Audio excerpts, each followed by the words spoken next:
Welcome to At the Forefront Fintech Conversations CMO edition. My name is Eric Soderberg. I am a managing partner here at Forefront Communications. And today I'm joined by Tori Sanseverino. She's an account executive here at Forefront and also one of our social media experts. And today's topic is social media best practices for B2B Fintechs. So first, how are you today, Tori? Doing well, Eric. Thanks for having me good. on.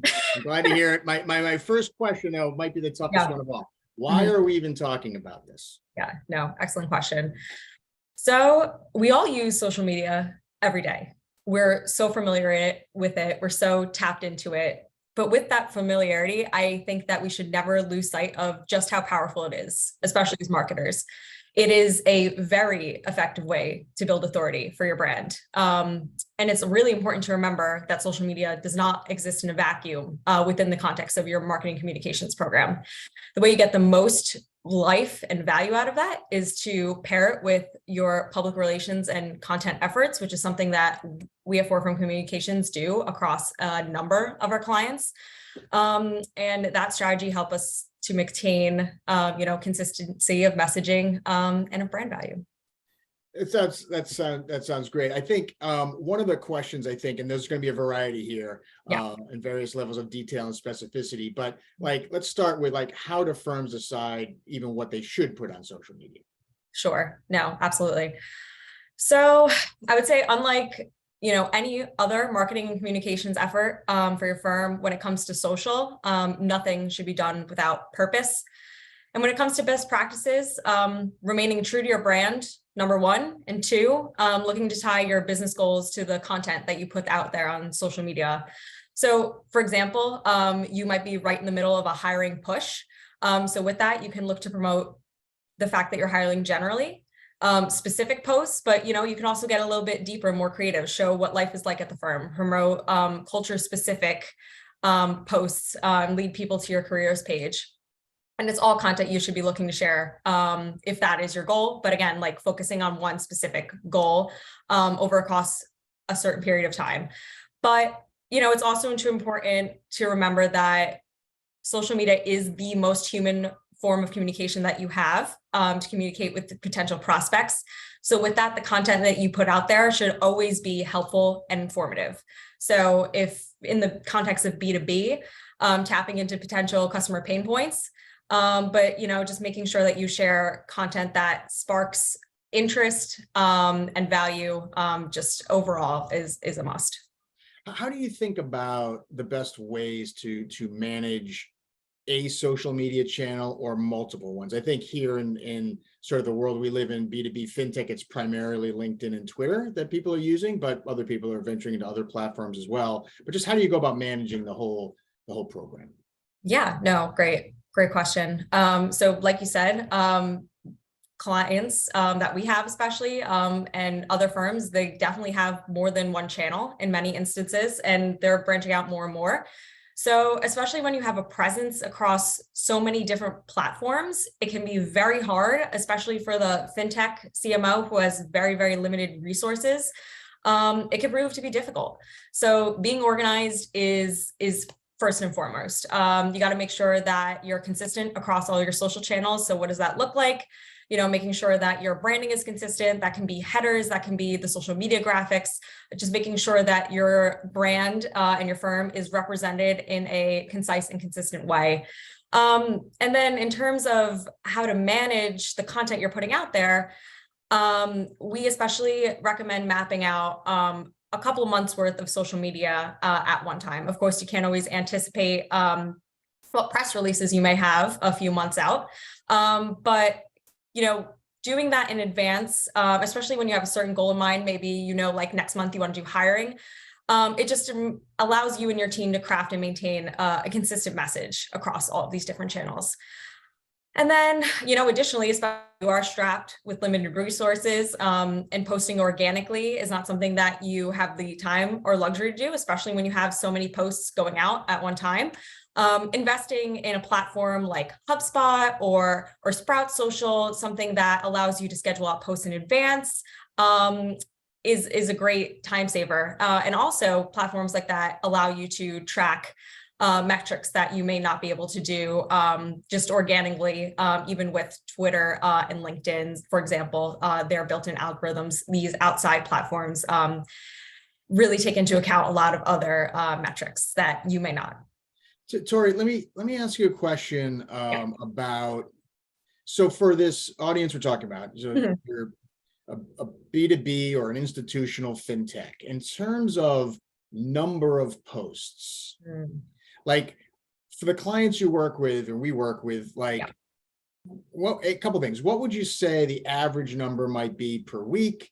And then give me a sense of like, do firms replay back other news that's relevant to their business? What percent might that be? How about what percent might be about their people in their organization? What percent might be about specific, achievements they've had with clients and more corporate announcement stuff? So can you just give me a flavor for like what we typically see in that area? Yeah, no, absolutely. I would say, well, first and foremost, it will depend firm to firm, especially, again, diving back into something I said earlier, what your priorities are at the moment. So yes, we do a number of things for all of those firms. Like, I think one thing that you had mentioned is resharing like news that could be relevant to the firm or to the industry that specific firm serves. Sharing that helps build authority, one, and two, shows you're tapped in to the news cycle, and shows that you are a relevant and good source for that type of information. So like, if those are your priorities, if that is what you want your audience to know you as, that's a great thing to do. So again, in terms of ratio, I would say I've seen a number of different things. I wouldn't put a specific number on a content or breakdown type. I would again say that it depends on what's most important to that firm. But yeah, I know I was throwing you kind of a trick question, and I think because the answer is, look, it does vary. I mean, yes, I think that we work with firms who like to keep a low profile, and for them, a post every week or two could be fine, and they might just be for their corporate news announcements, their press release, a new hire, things like that.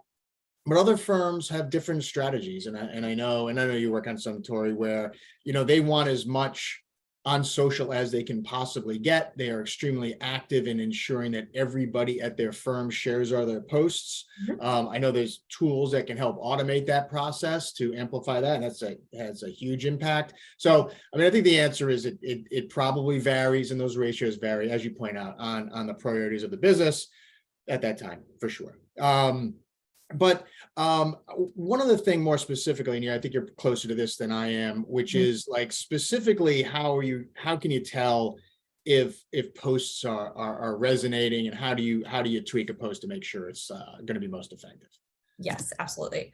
So a few things there. I would say, depending on what your firm's goal is for a specific channel, determining what KPIs and tracking those specific metrics on a consistent basis, whether it's every 2 months, every quarter, is key there. And then I would also say, I'm sorry, can you repeat the second half? Yeah, it was just about how do you know if it's working? I mean, like, people, I think, yes, we see firms that will dabble in social media, get their feet wet, see how it goes, decide to invest more or less in it.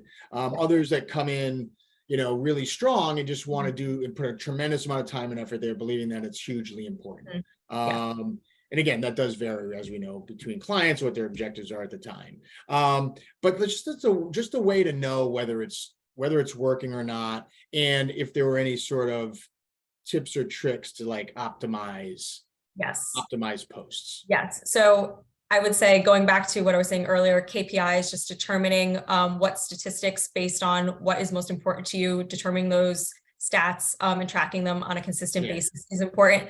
But then also a tip and trick, I would say, something that we do frequently for clients, and the way you can start tweaking things to see if they're resonating for your audience or not, is A/B testing. So say you have a post and it's about a specific topic, month to month, you could replicate it with tweaking different elements, see what your followers are tapping into more. So I would say those are two ways to determine if if the content you're putting out there is resonating with your followers.